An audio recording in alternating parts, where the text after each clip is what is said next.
చేసిన తప్పు తెలుసుకుని నిజమైన న్యాయ పోరాటం చేయండి. అన్యాయంగా మీ వల్ల బాధపడుతున్న వారు ఎంత ఇబ్బంది పడుతున్నారో అర్థం చేసుకునే ప్రయత్నం చేయండి. నిజం ఎంత లోతులో దాచినా దాగదు, తప్పకుండా బయటపడుతుంది అన్నటువంటి వార్తని ఇక్కడ ప్రధానంగా హైలైట్ చేశారు.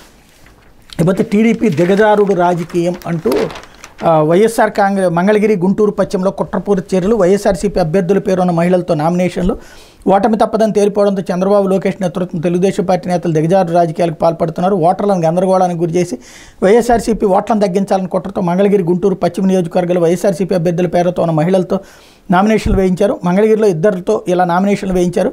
గుంటూరు పశ్చిమలో దళిత మహిళ పేరిట నామినేషన్ వేయించేందుకు చేసిన ప్రయత్నం బెడిచికొట్టి రచ్చయింది. ఆ వీడియో బయటకు వచ్చింది. టీడీపీ నాయకులు తన కుమార్తెను కిడ్నాప్ చేశారని ఆమె తండ్రి పోలీసులకు ఫిర్యాదు చేశారు. అయితే ఆమె పేరుతో టీడీపీ నాయకులే నామినేషన్ వేశారు. టీడీపీ నేతలు బలవంతంగా సంతకాలు పెట్టించుకున్నారని దళిత మహిళతో స్పష్టం చేయడంతో వారి కుట్ర బట్టబయలైంది. గుంటూరు పశ్చిమ నియోజకవర్గంలో వైఎస్ఆర్సీపీ నుంచి మంత్రి విడుదల రజని పోటీ చేస్తున్నారు. ఇక్కడ కూడా ఓటర్లను అయోమయానికి గురి చేసేందుకు అదే పేరుతో మరో మహిళ పేరు నామినేషన్ వేయించారు. ఇక్కడ టీడీపీ అభ్యర్థి గల్లా మాధవి భర్త రామచంద్రరావు స్వయంగా వ్యవహారం నడిపించిన వీడియో బయటకు వచ్చింది. ఆయన శ్రీనివాసరావుపేటలో ఉంటున్న దళిత మహిళ విడుదల రజని ఇంటికి వెళ్లి నామినేషన్ వేసేలా ప్రలోభపెట్టారు. టీడీపీ ప్రభుత్వం వస్తే ఆమె భర్తకు ఉద్యోగంతో పాటు సొంత ఇల్లు ఇప్పిస్తామని హామీ ఇచ్చారు.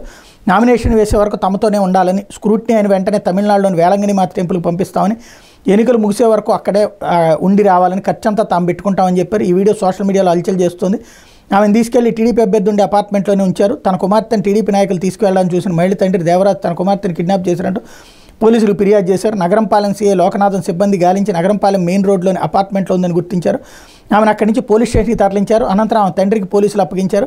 ఆమె తన తండ్రితో వెళ్ళిపోవడంతో టీడీపీ నాయకులు కంగు తిన్నారు. ఆమెను వైఎస్ఆర్సీపీ నాయకులు కిడ్నాప్ చేశారని టీడీపీ కార్యకర్తలతో కలిసి నగరంపాలెం పోలీస్ స్టేషన్ ముందు అడావిడి చేశారు. అప్పటికే ఆమె నుంచి నామినేషన్ పత్రాలపై సంతకం తీసుకుని టీడీపీ నాయకులు ఆమె తరపున నామినేషన్ దాఖలు చేశారు.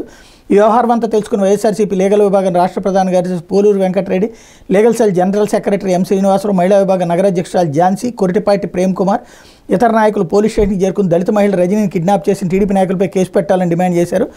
ఈ రాజకీయాలకు తన లాగద్దని దళిత మహిళ విడుదల రజనీ కోరారు.